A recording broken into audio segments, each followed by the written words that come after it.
Some people invest in silver, some in gold. I'm putting all my time into Platnuim Ultimate Ironman.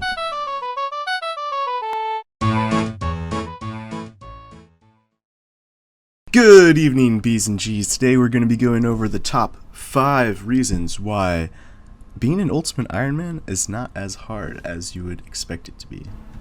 You might have a pretty good idea of what the top 1, 2, or 3 are, but I think it'd be interesting to see the order that I put them in, and for those of you who haven't tried the Ultimate Game Mode yet.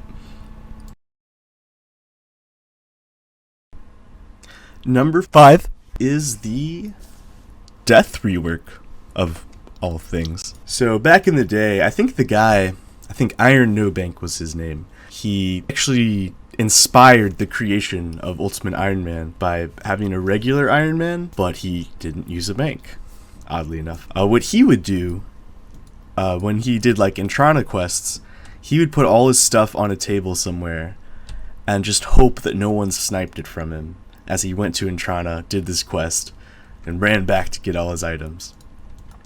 Now, as cool and as awesome as that feat was, and it launched the whole Ultimate Iron Man game mode, we don't have to use tables anymore, meaning that we can go in the deep wilderness, we can do dangerous activities with untradables that otherwise we just couldn't do. We're able to do, basically we have an hour of, if you guys didn't know how the death mechanics work, when we die, all of our stuff drops straight on the ground, and it's there for an hour. So we basically have everything we can store on a death pile safe for an hour. The alternative is to store our stuff for as long as we want in a death storage, but then it's not safe. So if we die with it in a death storage, like a Spory, all of our items will be deleted.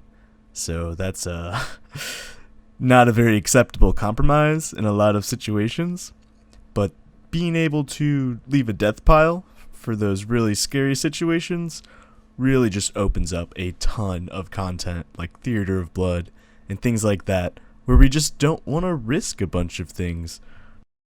The reason this is pretty low on the list is because you can still disconnect, so it's not actually safe to have your stuff there. An hour is usually long enough that even if your internet goes out, you'll still be able to log in your phone, do all that, come in and get your stuff, and not have to lose hundreds of hours of progress because you disconnected. But it always could happen. Alright, so number 4 is shops. You got it. All around Gilnor, there are these places you can go, bring your gold, bring your toggle, bring your whatever, and you can buy almost everything that you would store in your bank anyways.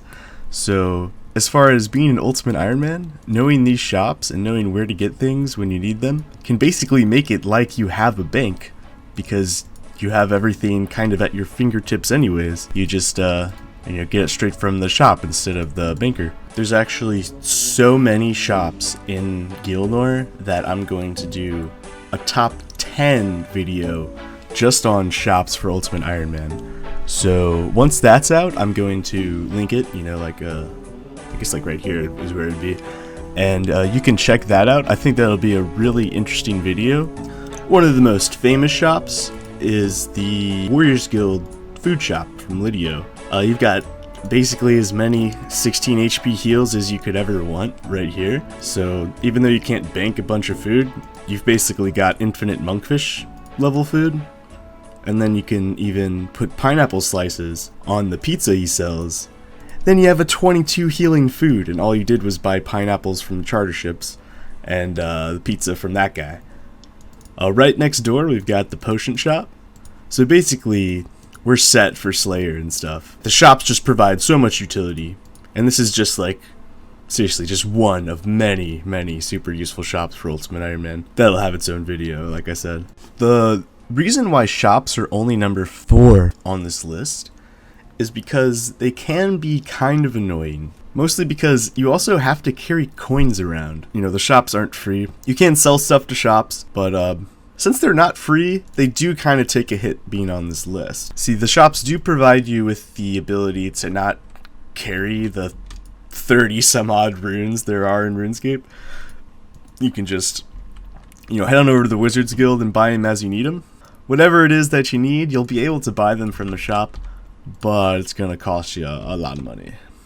Number 3 on the list is going to be the looting bag. As much as we like to say we don't have a bank, we really do.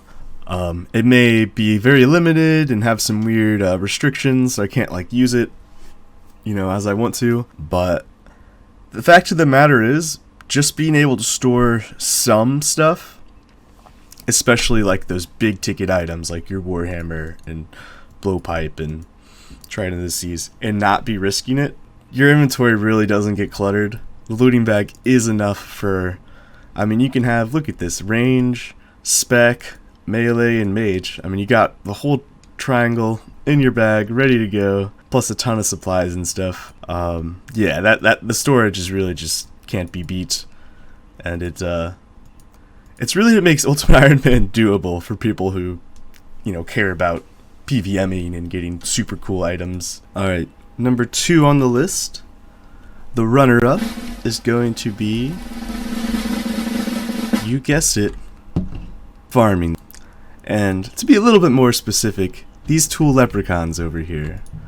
Because not only do they store all your farming stuff, so that farming is actually like doable for ultimates, they also will note every single farmable crop that you have, meaning herbs. And therefore, herb lore is actually possible as an Ultimate Ironman, which is really I would say it is the hardest part of Ultimate Ironman, but because you can, oh my gosh, look at his face. Jeez, he's seen some hard days on this leprechaun. Anyways, this leprechaun's fucked up, man. As fucked up as he is, he notes my items, and I love him for that, because very few things, you can't just note stuff on Ultimate, by the way, if you didn't know that. Like, bankers will unnote things for you, but they will not note them for you. So the fact that you can note all of your like herbs and stuff and actually collect things, it's actually incredibly huge for ultimates. Another part that kind of goes into that is, if you don't have the space for 1 billion herbs right now, I mean, I only do because I wiped and lost a bunch of stuff, so I'm just doing herb lore right now, but you don't even have to really have a stack of, let's say, attack potions on you if you're doing like chambers or something. Instead, you can just have a bunch of irrit plants planted, and then you essentially have super attack pots stored in your farming patches. It's basically just potions on demand whenever you need them. Alright, you've made it this far. You've already realized that basically having a bank is just having training wheels on your bike or bumpers at the bowling alley. A bank is just a clutch for those too lazy to walk down the street and buy the items when they need them. A bank is for hoarders that want to hoard vast amounts of resources and materials because one day they might need to make 1 rune bar. Well, for those of you who like getting things from scratch, the number 1 tool in your arsenal that makes RuneScape not terrible for your Ultimate Ironman playstyle is 100% construction. Everybody knew this, I hope so. But you may not understand just how good construction is. Okay, when I'm gearing up, all my friends are going to the bank, right? Well, except for my ultimate friends. My ultimate friends, they run to their treasure chest. They block out the pin as they put it in. Then they come in and they grab so many, okay, this is the easy stuff, there's not a lot there.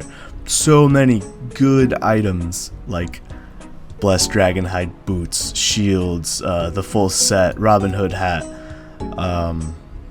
rune items, you can take those. all on demand. Basically your bank.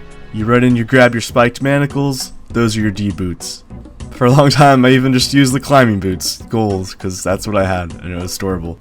Yeah, so the clue scroll stuff, maybe not as great, but this armor case, pog, dude. I mean, so definitely the stuff I have is, you know, incredibly useful for me. But, I mean, look at this. You can even store Inquisitors in Justiciar. Like, what? Can you imagine just having this on deck? That's crazy. You can store Obsidian Armor. You can store Torso. That hat is as good as an Infinity hat. You know, you can store all your skilling outfits. The stuff that takes up all the space in your bank anyways. You got the Rogue outfit, Shazen, Proselyte, one of the best things to have on quick demand. You know, you got your Elite Void. Even the White Knight stuff. You could throw those boots on, or those gloves, get some prayer bonus and some slots that usually don't have those. I mean, the player-owned house is just absolutely stacked with gear. Yeah, I mean, you can store your skill capes. You have all your skill cape perks. You have Fire Cape. Your imbued god cape even. You can build one of these altars so you can change your spellbook. You know how useful that is for bursting or barraging on tasks? That's just huge. You can have your strength cape so you can teleport right back to that shop that we talked about earlier. You can have every single jewelry teleport. Well, I guess not the like semi-precious stone ones. But you have all these teleports right next to your pool, which just restores everything. And once I'm at 82 Herblore, I can build the one that even restores your health. You won't even need food at that point. Got a spirit tree, a fairy ring. You can build portals to everywhere in the game. And this is just basically your, you know, your stopping terminal for your flight. You just go through here and you have everything. It's just absolutely amazing. You have all of your tools, every tool you could need. Any quest that's like, oh, you need these tools, you just come to your house, you grab them. You get your hammer, your chisel, you can do birdhouses. You grab your, you know, their whatever molds, you just got it. You even have a bell that you can pull, right? Your very own 5-star chef will come up and serve you a pineapple pizza, which heals 22 freaking hit points, bro, on demand. She'll just cook it right in front of your face. I don't know where she gets the pineapple, but she just does it. And bam. You know how convenient that is? Because you can like go out, get all your pots and stuff, everything ready, and then instead of going and fishing and cooking more food, you just have your cook make some extra pizzas to top off your inventory. Extremely, extraordinarily helpful. You can use bones on your gilded altar. I mean, you can make house tabs. You can do so much out here. You can even change the element on your staves, though that's not generally that useful. But it's something you can do. You know, why not? No, I'm saying this is just a huge asset to anybody. Furthermore, something that people don't know that they could do, in the menagerie, which is like your pet house, you can put your wily hellcat in there so you can get spicy stews real fast. You can also put your good pets, you know, in there too if you want. Anyways, I hope you guys enjoyed the video and understand how maybe having a bank isn't as necessary as you might have thought it would be. Yeah, so like and subscribe, get your platinum helm on, and